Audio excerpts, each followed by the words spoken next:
Welcome back clean news. चलिए देखते हैं उत्तर प्रदेश की 25 फटाफट बड़ी खबरों को। इससे पहले आप यूपी के किस जिले से न्यूज को देख रहे हैं, हमें कमेंट बॉक्स में जरूर बताइए। साथ ही डेली अपडेट रहने के लिए चैनल को सब्सक्राइब कर बेल आइकन को दबाना बिल्कुल न भूलें। आज का लाइक एम 3000 है, उम्मीद करते हैं आप इसे जरूर पूरा करेंगे। यूपी में महापुरुषों के मेमोरियल्स का होगा कायाकल्प। योगी आदित्यनाथ ने स्पेशल कैंपेन चलाने का दिया निर्देश। उत्तर प्रदेश में आगामी विधानसभा चुनाव से पहले प्रदेश की योगी आदित्यनाथ सरकार महापुरुषों से जुड़े स्मृति स्थलों का विकास काम कराते हुए नजर आ रही है। हाल ही में राजधानी लखनऊ के भीतर डॉक्टर भीमराव अंबेडकर स्मारक और सांस्कृतिक स्थल का शिलान्यास करने के बाद अब योगी सरकार राज्य के भीतर सभी महापुरुषों से जुड़े स्मारकों और स्मृति स्थलों का कायाकल्प कराने जा रही है। 2 से ज्यादा बच्चे हुए तो सरकारी नौकरी नहीं, चुनाव लड़ने पर भी रोक, कानून मानने पर प्रमोशन और टैक्स में छूट। उत्तर प्रदेश की योगी सरकार ने जनसंख्या नियंत्रण कानून का ड्राफ्ट तैयार कर लिया। राज्य विधि आयोग के अध्यक्ष जस्टिस आदित्यनाथ मित्तल ने इसे तैयार किया है। यदि ये ड्राफ्ट कानून में बदला तो यूपी में भविष्य में जिनके 2 से ज्यादा बच्चे होंगे उन्हें सरकारी नौकरी नहीं मिलेगी। ऐसे लोग कभी चुनाव भी नहीं लड़ पाएंगे, उन्हें सरकारी योजनाओं का लाभ नहीं मिलेगा। विधि आयोग का दावा है कि अनियंत्रित जनसंख्या के कारण पूरी व्यवस्था प्रभावित हो रही है। कोरोना से मौत होने पर मुआवजे की मांग। गोरखपुर में दूसरे दिन भी जारी रहा डॉक्टर और फार्मासिस्ट का कार्य बहिष्कार। उत्तर प्रदेश के गोरखपुर जिले में शनिवार को भी लगातार दूसरे दिन फार्मासिस्ट एसोसिएशन और डॉक्टर एसोसिएशन ने संयुक्त रूप से 2 घंटे जिला मुख्यालय पर धरना प्रदर्शन कर विरोध दर्ज कराया। एसोसिएशन का ये धरना बीते 2 दिनों से चल रहा है। इस दौरान जिले के सभी सरकारी अस्पतालों में पूरी तरह से 2 घंटे तक काम ठप रहा।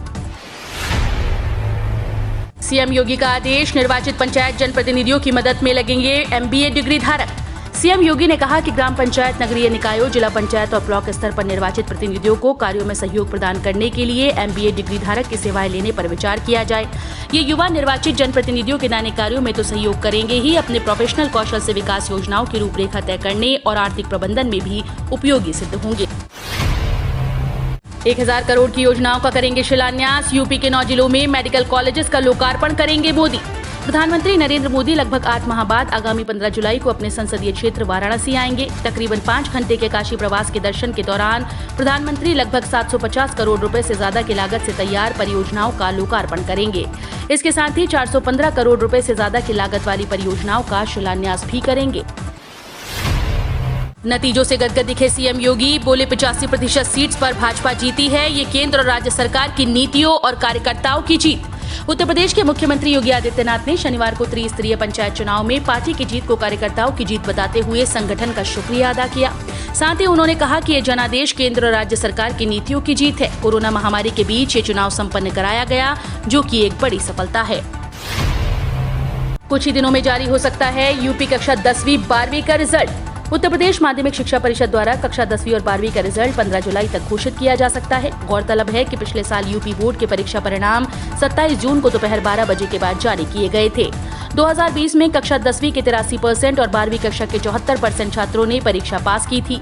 यूपी के मुख्यमंत्री योगी आदित्यनाथ ने क्वालिफाई करने वाले सभी छात्रों को बधाई दी थी। लखनऊ, पुणे और कटिहार, अमृतसर के लिए 2 स्पेशल ट्रेन होंगी शुरू। छपरा फर्रुखाबाद एक्सप्रेस के फेरे बढ़ाए गए। रेल से यात्रा करने वाले यात्रियों के लिए एक अच्छी खबर है। रेल प्रशासन ने 2 स्पेशल ट्रेन चलाने के साथ छपरा फर्रुखाबाद ट्रेन के फेरे बढ़ाने का निर्णय लिया। इसी कड़ी में लखनऊ व पुणे के बीच सुपरफास्ट श्रेणी की साप्ताहिक स्पेशल ट्रेन चलाने का निर्णय लिया। ट्रेन को कानपुर सेंट्रल स्टेशन पर ठहराव दिया गया है। यूपी में सांप काटने पर होने वाली मौत आपदा घोषित। मृतक के परिवार को 4 लाख की आर्थिक मदद। योगी सरकार ने उत्तर प्रदेश में सर्पदंश से होने वाली मौतों को राज्य आपदा घोषित कर दिया। यानी अब सांप के काटने से यदि किसी की मृत्यु होती है तो वो सरकारी मुआवजे का हकदार होगा। मुख्यमंत्री योगी आदित्यनाथ के निर्देश पर शासन ने राज्य के सभी जिलाधिकारियों को निर्देश जारी किए, जिसके मुताबिक अब सर्पदंश के मृतक के परिवार को सरकार की ओर से 4 लाख रुपए की आर्थिक मदद की जाएगी। काशीपुर मुरादाबाद रोडवेज बस सेवा 2 माह बाद शुरू। कोरोना की दूसरी लहर में बंद मुरादाबाद काशीपुर बस सेवा 2 माह के बाद शुरू कर दी गई है। इससे मुरादाबाद आने जाने वाले लोगों को बड़ी राहत मिली है। दूसरी तरफ बस संचालन शुरू होने से परिवहन निगम को भी अतिरिक्त आमदनी होगी। कोरोना संक्रमण की दूसरी लहर को देखते हुए उत्तराखंड और यूपी में बसों के आवागमन पर रोक लगा दी गई थी। इस दौरान केवल कुमाऊं मंडल की कुमाऊं मंडल में और गढ़वाल मंडल की बसों का गढ़वाल मंडल में ही संचालन हो रहा था।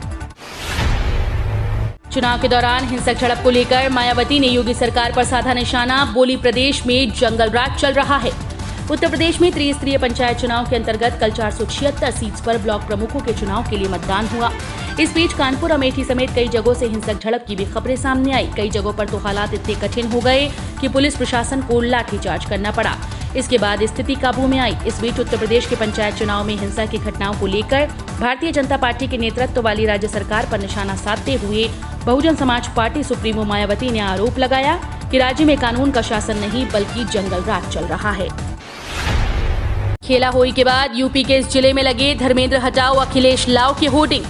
कुछ दिन पहले सपा नेताओं ने खेला होबे की तर्ज पर खेला होई का नारा दे दिया था। इसके चलते वाराणसी, कानपुर तक सपा नेताओं ने दीवारों और पोस्टर्स के जरिए खेला होई को परवान चढ़ाना शुरू कर दिया। माना जा रहा था कि ये सब 2022 में होने वाले विधानसभा चुनाव को लेकर सपाई मूड बना रहे हैं। हालांकि अब बदायूं जिले में धर्मेंद्र हटाओ बदायूं बचाओ और अखिलेश लाओ का होर्डिंग्स लगाए गए हैं। इसको लेकर जिले की सियासत एक बार फिर से गर्मा गई। सपाइयों ने इस तरह के होर्डिंग पर नाराजगी भी जताई। यूपी में 48 घंटे में सक्रिय होगा मानसून, 14 जिलों में बारिश का अलर्ट। मौसम विभाग के पूर्वानुमान के मुताबिक उत्तर प्रदेश में अगले 48 घंटे में मानसून फिर से करवट लेगा। लखनऊ, रायबरेली, प्रतापगढ़, जौनपुर, अयोध्या, बाराबंकी, अमेठी, सुल्तानपुर, फतेहपुर, लखनऊ, सीतापुर, लखीमपुर खीरी, हरदोई, बस्ती, अम्बेडकर नगर, गोंडा और शाहजहांपुर में बारिश का अलर्ट मौसम विभाग ने जारी कर दिया है। इन जिलों में गरज चमक के साथ बूंदाबांदी होने और 40 किलोमीटर प्रति घंटे की रफ्तार से हवाएं चलने का पूर्वानुमान है। बरेली सीएमओ ने कई स्वास्थ्य केंद्रों पर किए तबादले, लंबे समय से जमे थे ब्लॉक प्रोग्राम मैनेजर। यूपी के बरेली में प्रधानमंत्री मातृ वंदना योजना में बिथरी समेत 3 स्वास्थ्य केंद्रों पर करोड़ों के घोटाले की आहट आ रही है, जिसके बाद अब मुख्य चिकित्सा अधिकारी ने सभी प्रमुख स्वास्थ्य केंद्रों पर लंबे समय से बैठे ब्लॉक प्रोग्राम मैनेजर हटाने का फैसला लिया। करीब 15 ब्लॉक मैनेजर की सूची बनी है जिनका तबादला प्रस्तावित है। गौरतलब है कि इस मामले में एसीएमओ डॉक्टर RN गिरी ने बिथरी में करीब 1.25 करोड़ रुपए से अधिक का घोटाला होने की बात अपनी जांच रिपोर्ट में दी थी। गोरखपुर के कपड़ों से नेपाल के सिर पर सजता था ताज, बॉर्डर बंद हुआ तो हथकरघे वाले हुए बेरोजगार।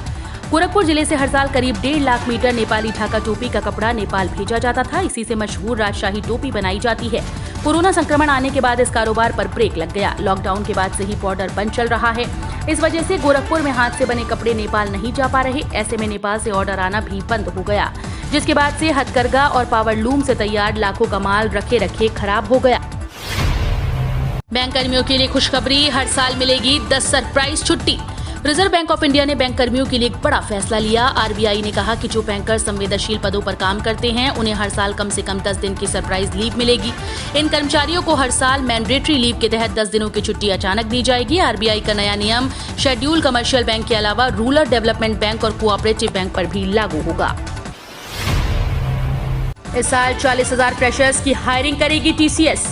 देश की दूसरी सबसे बड़ी IT कंपनी TCS ने कहा कि वो चालू वित्त वर्ष में 40,000 से ज्यादा फ्रेशर्स को कॉलेज कैंपस से हायर करेगी। कंपनी के global human resource chief Milind Lakkad ने कहा कि इस साल हायरिंग और बेहतर होगी। लक्कड़ ने कहा कि कोरोना क्राइसिस के बावजूद हायरिंग की प्रक्रिया में किसी तरह की अड़चन नहीं आ रही है। पिछले साल हायरिंग प्रक्रिया में कुल 3.60 लाख फ्रेशर्स शामिल हुए थे। भारत श्रीलंका वनडे सीरीज में फिर बदलाव, 18 जुलाई को खेला जाएगा पहला वनडे। भारत और श्रीलंका सीरीज के शेड्यूल में कोरोना के चलते फिर से बदलाव हो गया। अब दोनों देशों के बीच वनडे सीरीज की शुरुआत 18 जुलाई से होगी। इससे पहले शुक्रवार को सीरीज के 17 जुलाई से शुरू होने का दावा किया गया था। अब श्रीलंका क्रिकेट बोर्ड की तरफ से बदला हुआ शेड्यूल जारी किया जाएगा। दोनों टीम्स के बीच पहला वनडे 18 जुलाई, दूसरा वनडे 20 जुलाई और तीसरा वनडे 22 जुलाई को खेले जाने के कयास लगाए जा रहे हैं। चारधाम यात्रा और हेमकुंड साहिब यात्रा पर सरकार का नया आदेश। अब चारधाम और हेमकुंड साहिब यात्रा पर जाने वाले तीर्थयात्रियों को 4 पहिया वाहनों के साथ ही बाइक का भी ट्रिप कार्ड बनवाना होगा। चारधाम और हेमकुंड साहिब यात्रा को लेकर परिवहन विभाग की ओर से तैयार की गई वेबसाइट में NIC के विशेषज्ञों के द्वारा बदलाव कर ट्रिप कार्ड को भी जोड़ा जा रहा है।